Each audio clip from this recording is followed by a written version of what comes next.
RRI Jawa Barat.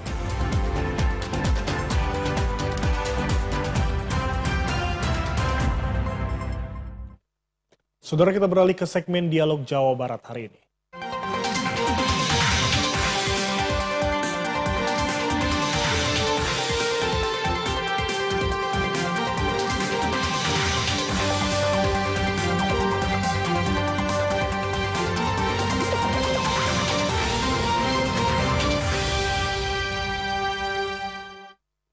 Saudara, dalam segmen Dialog Jawa Barat hari ini kita akan membahas mengenai tugas dan fungsi bagian hukum pemerintah Kota Bogor. Untuk membahasnya kita akan berdialog bersama Bapak Alma Wiranta selaku Kabag Hukum dan HAM Setda Kota Bogor. Assalamualaikum Pak Alma. Waalaikumsalam warahmatullahi wabarakatuh. Selamat siang, Kang Gumelar. Baik, Pak Alma Wiranta, terima kasih telah berkenan bergabung bersama kami di Jawa Barat hari ini. Langsung saja, Pak Alma, kami ingin mengetahui bagaimana gambaran dari tugas dan fungsi dari bidang hukum Pemkot Bogor. Ya, terima kasih. Kita memiliki 3 fungsi di dalam peran kami. Yang pertama, dalam pembentukan dan penataan produk hukum daerah. Kemudian yang kedua, bantuan hukum dan hak asasi manusia. Dan yang ketiga, melakukan kegiatan evaluasi, dokumentasi, dan informasi hukum. Ini semua dari ketiga kegiatan ini untuk melayani semua perangkat daerah dan juga di seluruh Kota Bogor masyarakat. Baik, ada beberapa tentunya tugas dan juga fungsi dari bidang hukum Pemkot Bogor. Pak Alma, terkait perumusan produk hukum, bagaimana proses tersebut dilakukan, Pak Alma? Ya, sejak dari proses ya, kalau untuk perda kita merujuk kepada Propam Perda.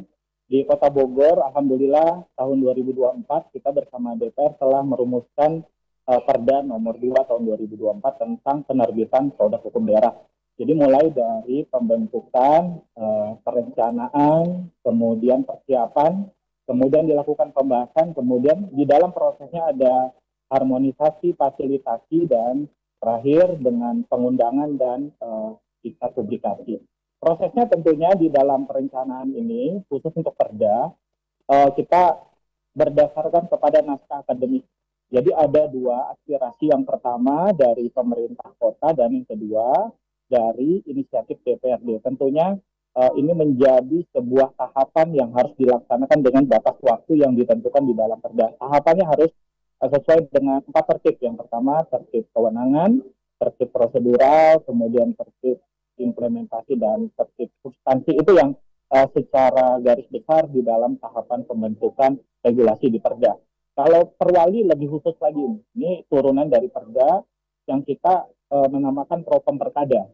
Tentunya dengan batas waktu, limitasi, dengan jangka waktu 1 tahun, kita harus melaksanakan dari amanat Perda tersebut. Prosesnya sama, tetapi yang di dalam proses penyampaian awal, kita tidak sampai dengan melibatkan seluruh masyarakat. Jadi itu perbedaan. Kalau Perda ada mendengarkan informasi publik, kalau Perwali hanya kepada perangkat daerah pengusul atau pelaksana dari Perda tersebut.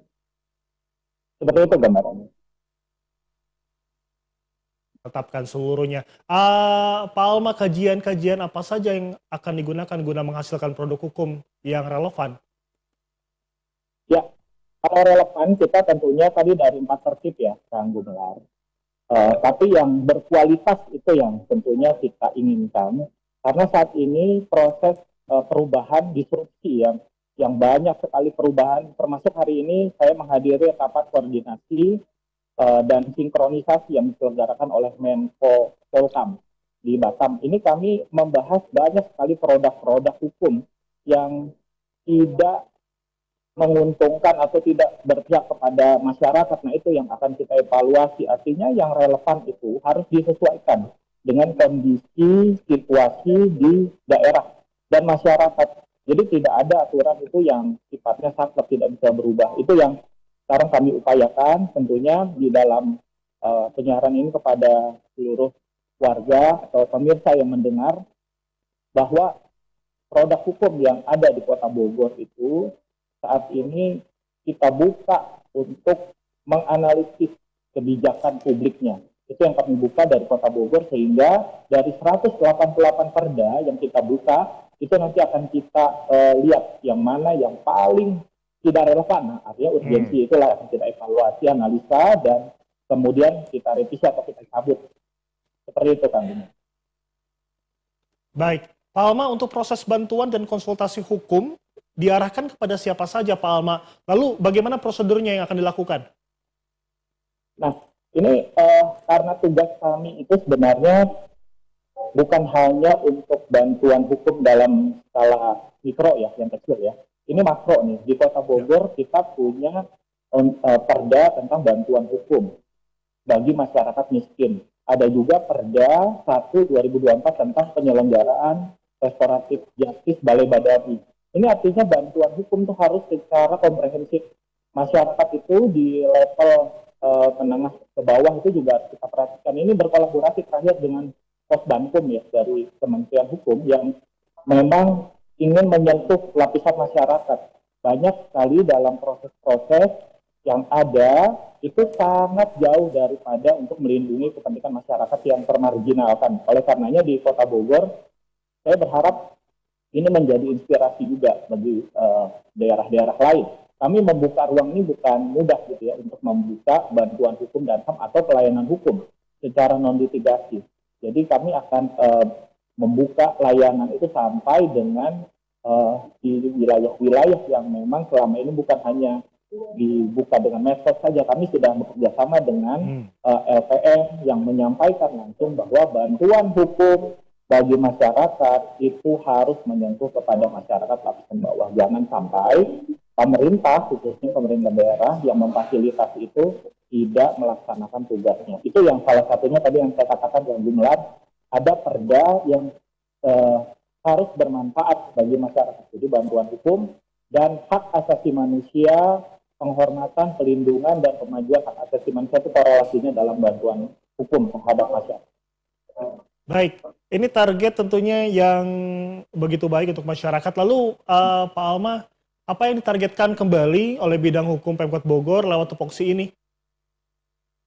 Ya, karena ada tiga kegiatan yang memang menjadi core bisnis kami di bagian hukum.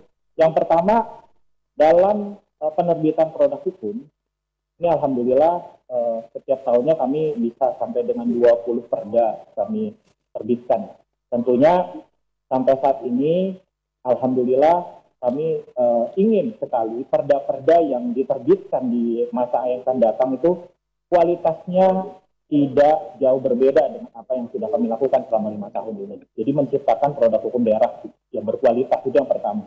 Kemudian yang kedua, terkait dengan bantuan hukum dan hak asasi manusia, ini kan ada indikator. Indikatornya itu berkaitan dengan indeks reformasi hukum yang semuanya itu dinilai dan masyarakat juga harus merasakan. Jadi bukan hanya penilaian, tapi masyarakat. Kita bekerja sama dengan LBH dan sasarannya adalah tidak ada masyarakat yang dikriminalisasi, tidak ada masyarakat yang tidak mendapat bantuan hukum, tidak ada masyarakat yang tidak dilindungi. Semuanya ada proses mediasi, rekonsiliasi, dan sebagainya. Kita membuka ruang itu.